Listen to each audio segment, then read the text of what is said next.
Good morning. So this morning has been interesting. Uh, Andrew Cuomo. So this brings me to an interesting place. So we have Andrew Cuomo, and he's this. You know, there's these two ideas of who Andrew Cuomo is. There's this guy who's like this really charismatic guy who's like in touch with his people, heavily involved in his process. He's got you know all this stuff going on. He sees himself through this singular prism. He has the people around him talking to him through this singular prism or through these multiple prisms. And they're all reflecting pretty much the same thing. And he decides to sit down and write a book on leadership and about how he's this great governor and this and that. So there's Andrew Cuomo, who has this really incredible picture of himself, and people are like, oh yeah, he's the Democratic Party,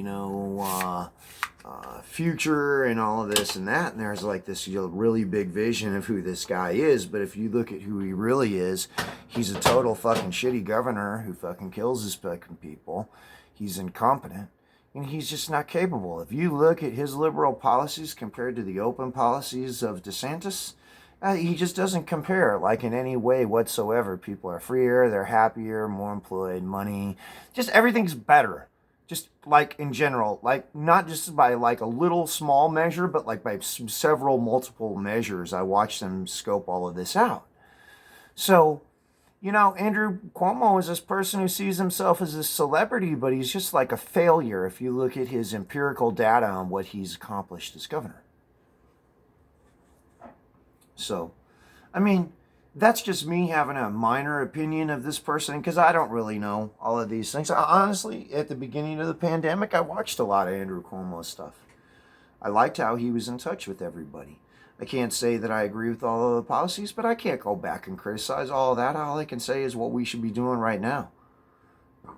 That's what's really important, isn't it? Going back in all the hindsight shit. Clearly, we do better off just by taking the gloves off, you know, and just, returning back to a life as we once knew it. Sure, we can wear masks, whatever.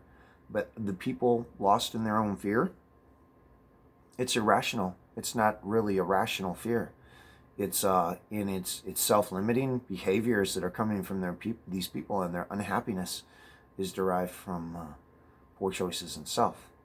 So we have this idea of Andrew Cuomo, and he's like this great guy, and then we have these visions of Andrew Cuomo where he's a failure.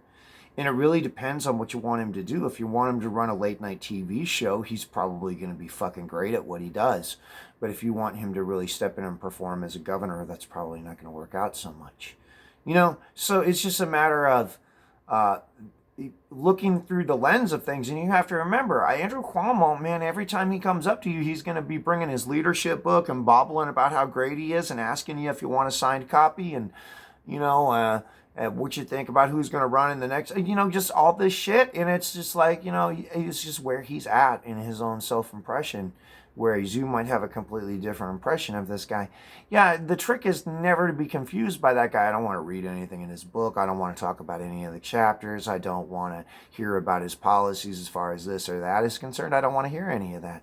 Because what I know is that it's just totally full of shit. It's seen through one prism, and it's not really uh, a very accurate thing for a larger full scale picture that's taken in the context of the actual situation and the actual post that's involved.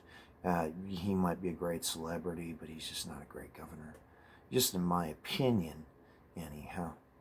So the trick is dealing with the crazy people around you in that way.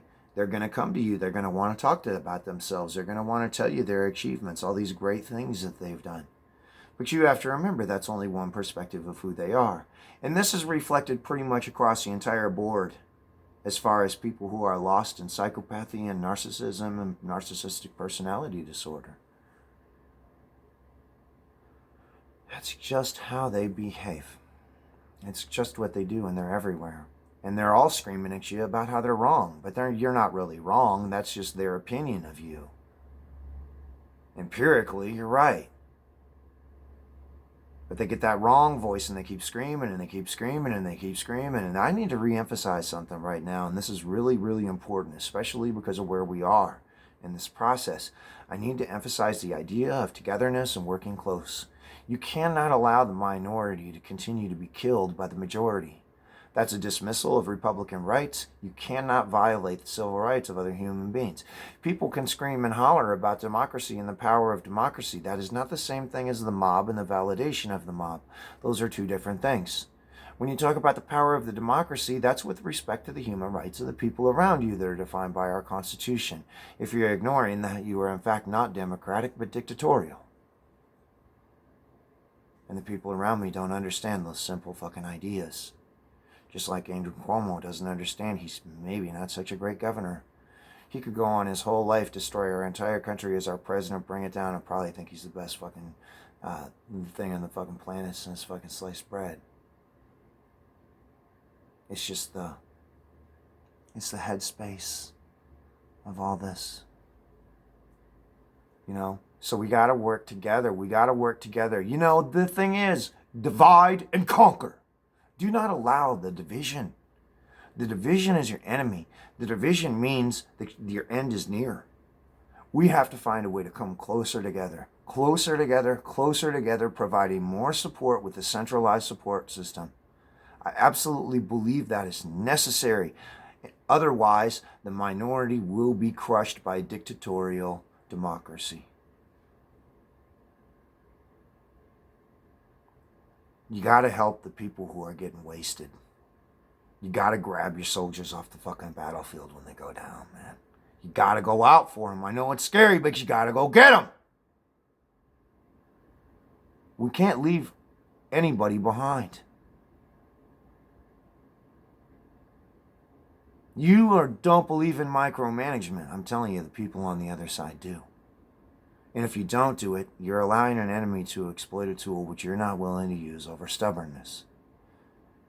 So, now's not a great time to be stubborn. And now's not a great time to be an ideologue either.